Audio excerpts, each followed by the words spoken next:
안녕하세요. 주식의 소리의 애솔입니다. 네, 연이은 동시상장에 혼이 쏙 빠지는 요즘인데요. 다음 주 월요일에도 동시상장으로 출발을 합니다. TMC와 메리츠 제1호 스펙. TMC부터 상장일 체크포인트 같이 한번 챙겨보도록 하죠. 자, TMC는 산업용 케이블 전문 제조기업입니다. 이 중에서도 특히나 선박용, 해양용 케이블의 비중이 굉장히 높았고요. 해당 시장에서는 마켓쉐어 1위를 차지하는 기업입니다. 그래서 3천억 원대의 안정적인 매출을 꾸준하게 시현하고 있지만 국내 전선 사업이 이미 성숙기에 접어들었기 때문에 성장세가 가파르진 않았었죠. 분명히 내수 위주로는 더 이상은 한계가 있다. 이런 상황에 다행히도 미국 쪽에서의 기대감이 작용을 하고 있긴 한데요. 먼저 미국 노후 전력망 교체와 AI 인프라 증가에 따른 케이블 수요가 증가하고 있다는 부분. 그리고 우리 정부가 추진하는 한미 원전 협력 프로젝트 마누가 국내에서는 TMC가 유일하게 원자력 발전소용 광 케이블을 제조하기 때문에 여기서도 수혜가 좀 기대된다는 부분. 그리고 마스가 프로젝트, 요거는 한국과 미국이 조선과 방산에서 협력을 확대하겠다라는 내용이잖아요. TMC가 국내 빅3 조선사를 다 잡고 있기 때문에 수혜가 기대된다는 거. 그래서 정리를 하자면 국내에서 선박, 해양용 케이블로 안정적인 성장성을 갖추고 광 케이블로 미국 확장을 노리는 상황에 최근 마누가, 마스가 호재까지 더해지는 상황이다 라고 요약을 해보면 될 것 같아요. 자, 공모가가 9,300원, 좀 저렴한 느낌은 있었고요. 미래에셋 증권에서 배정을 받았습니다. 최종 배정 내역부터 보시면 먼저 우리사조조합에서 대량의 미달이 발생했습니다. 청약률 30.64%밖에 안 됐어요.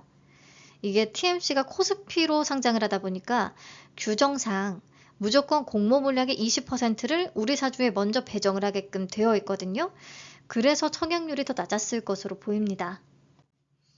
1인당 평균 배정 금액이 약 2,900만 원으로 좀 높긴 했는데 청약에 참여한 실제 금액은 1인당 880만 원 정도밖에 안 됐어요. 근데 제가 TMC의 직원이라도 적극적으로 참여는 안 했을 것 같습니다. 말씀드렸듯이 실적이 안정적이긴 하지만 성장세가 꺾이고 있어요. 24년 반기 대비 25년 반기 실적은 오히려 저하됐습니다.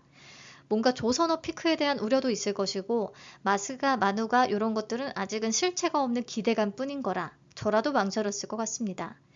네, 우선은 이렇게 대량 미달이 발생하면서 상장일에 유통 가능한 물량이 증가한 게 조금 아쉽다라고 봐야겠습니다. 네, 최종적으로 확약은 85.59%입니다. 꽤 높게 잡히긴 했고요. 그래도 15일 단기 쪽으로 다 몰려있기보다는 1개월, 3개월 고르게 분포하고 있고 6개월 최장기의 비중도 낮은 편은 아닙니다. 적용을 해서 상장일의 유통 가능 물량을 계산을 해보면 270만 3,538주, 주식 총수의 11.22%까지 감소합니다. 11%면 품절주의 느낌이 좀 있죠. 사실 우리 사주 미달이 덜했으면요 10% 미만까지도 가능했을 텐데 그게 조금 아쉽네요. 그래도 기존 주주의 비중이 워낙 낮았다 보니까 확약발이 잘 먹혀서요 상장일의 유통 물량은 많이 줄어든 편. 공모가 기준 금액으로는 약 251억 원으로 확실히 가볍기도 합니다. 코스피 치고는 진짜 가벼운 거죠. 자, 그래서 상장일의 주가는 오랜만에 또 우리 손에 달려있는 종목이 되겠습니다. 기존 주주의 비중은 11.55%로 매우 낮고요. 일반 청약자 우리들의 비중이 67.69% 압도적으로 높거든요. 한번 잘해봅시다. 지금 수급이 약간 꺾이고 있는데 다시 분위기 좀 살려봅시다. 자, 상장일에 나올 수 있는 물량은 기배정된 우리사주 조합의 물량이랑 기타 소액주주들의 지분이 소량 있는데요. 우리사주 조합의 발행가액이 8,108원으로 공모가 9,300원과 괴리가 생각보다 크지 않다라는 것도 긍정적으로 볼 수가 있겠습니다. 그리고 프리-IPO 때 4개의 재무적 투자자들이 지분을 샀는데 그들의 매입 단가는 약 8,000원대 중반으로 추정을 할 수가 있대요. 그렇다면 역시나 공모가 9,300원이랑은 괴리가 크지 않은 상황입니다. 이게 회사의 실적 성장 속도가 빠르지 않다 보니까 또 이럴 수밖에 없는 부분은 있었던 것 같아요. 자, 조금만 다시 정리를 해보자면 확약은 85.59%로 그래도 꽤 높고요. 최종 유통 가능 물량이 11%대밖에 안 돼서 품절주의 느낌이 납니다. 기존 주주의 비중이 11.55%, 신경 쓰지 않아도 될 정도로 낮긴 하고요. 그들의 단가도 공모가가 크게 벌어져 있지는 않은 상태입니다. 유통가능 금액은 약 251억 원, 200억 원대로 확실히 가볍고 시가총액은 2241억 원. 기본 덩치는 그래도 작지는 않은, 아무튼 유통 물량의 조건이 눈에 띄게 좋은 종목이라고 할 수가 있겠죠. 상장일의 성과는 사실은 여기에 달려있기 때문에 꽤 매력적인 조건을 갖춘 종목이 되겠습니다. 네, 근데 저는 개인적으로 가격적인 측면에서 아주 메리트 있는 건 아니라고 봅니다. 대한전선을 제외하고 다른 케이블, 전선 기업들의 경우에 시장에서 지금 20에서 30배 이내의 펄을 부여받고 있더라고요. 이들의 평균 퍼 26년, 일진전기, 가온전선, 대원전선의 평균 표에다가 26년 예상순이익을 적용을 해보니까 주당 평가가액은 약 13,470원 산출이 됐거든요. 공모가보다 45% 정도 높은 수준. 아주 나쁘진 않은데 그렇다고 엄청 매력적인 것까지는 아니라는 생각.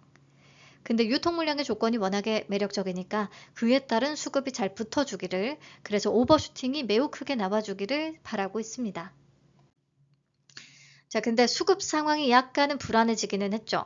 페스카로, 이지스, 쿼드메디슨을 거치면서 시초가와 고가의 레벨이 점점 다 낮아지고 있습니다. 특히나 종가까지 주가가 너무 많이 빠지면서 마감을 해버려서 이게 또 부정적일 수밖에 없는 것 같아요. 자, 근데 그래도요, 우리 TMC, 이지스, 쿼드메디슨과 상황을 비교해서 좀 봤을 때 아주 나쁘진 않을 것 같다는 생각입니다.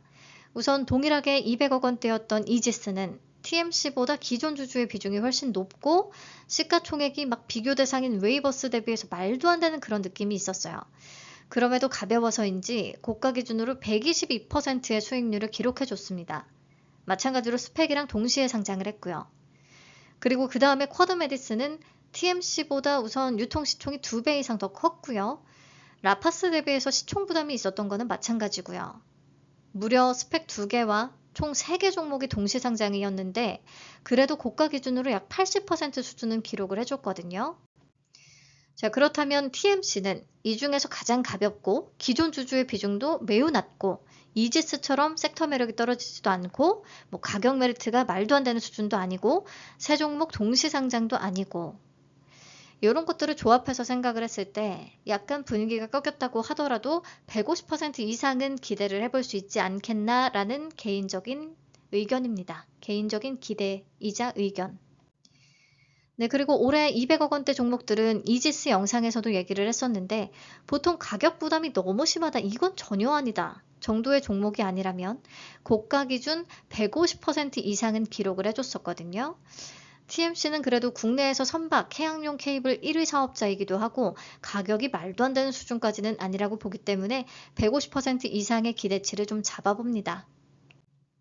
자, 정리하자면 우리 사주에서 대량의 미달이 발생하긴 했지만 기존 주주의 비중이 굉장히 낮고 확약이 높은 편이라 최종적으로 유통 물량은 충분히 매력적인 조건을 갖추게 됐습니다. 최근에 페스카로, 이지스, 쿼드메디슨 거치면서 수급이 약해지는 모습을 보이고 있기는 한데 그래도 이지스, 쿼드메디슨, 과거 200억 원대 종목들의 상장의 성과를 참고해서 비교를 좀 해봤을 때 TMC는 150% 이상은 충분히 기대를 해볼 수 있는 상황이라고 생각합니다. 자, 이 종목의 비례손익분기는 약 25% 정도였고요. 생각한 것보다 고가 수익률을 확 높여주면서 분위기를 다시 좀 살려줬으면 하는 바람이긴 한데요. 또 메리츠 제1호 스펙과 동시상장이라는 변수가 있기는 하죠.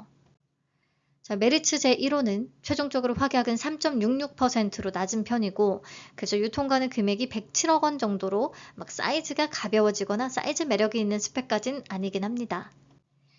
근데 사이즈가 어떻게 됐든 최근에 일반 기업 1개 종목이랑 동시 상장을 했던 스펙들은 모두 고가 기준 더블 이상까지 가져오기는 했었어요. 4,000원 위까지. 더군다나 세 종목 동시 상장에도 교보식 9호가 고가 기준으로 172%, 키움 히어로가 74%, 두 스펙이 모두 너무 잘 살아남았기 때문에 메리츠 1호에도 수급은 좀 들어올 수 있다라고 보고요. 다만 보시면 그전까지는 스펙의 종가가 이상하리만치 2,000원 근처까지 안 내려오고 끝나는 모습을 보였었는데 교보식 9호는 2,000원 근처까지, 키움 히어로는 2,000원에도 못 미치는 가격으로 마감을 해버렸어요. 그래서 메리츠 1호의 고가 레벨은 조금 낮춰서 생각을 하려고 하고 있고요. 그래도 3,500원 위를 기대는 해보고 있습니다. 예전에 LS 스펙이 그랬던 것처럼 1호의 파워도 좀 발휘가 됐으면 좋겠네요. 근데 교보 19호랑 키움 히어로는 쿼드 메디슨이 초반부터 좀 수급이 꺾이다 보니까 스펙 쪽으로 더 이동을 한 감이 없지 않아 있는 것 같은데 TMC 때는 또 수급 이동이 어떻게 이루어질지는 봐야 알 것 같으네요. 스펙은 진짜 언제 고가를 찍을지 몰라가지고 이게 고가에 파는 거는 너무 어려운 일인 것 같고요. 그냥 생각한 가격 위에서 팔면 만족하려고 합니다. 우리 금요일에 뉴욕 증시 3대 지수가 AI 고평가 우려가 또 제기되면서 동반 다들 내려앉았거든요. 월요일에 국내 증시도 좀 부진할 수 있겠다 싶긴 하고요. 그렇다면 오히려 신규주에는 땡큐 기회가 될 수도 있으니까 수급발이 더 잘 먹히길 바라봅니다. 남은 주말 잘 보내시고요. 다음 주 월요일 아침에 뵐게요. 감사합니다.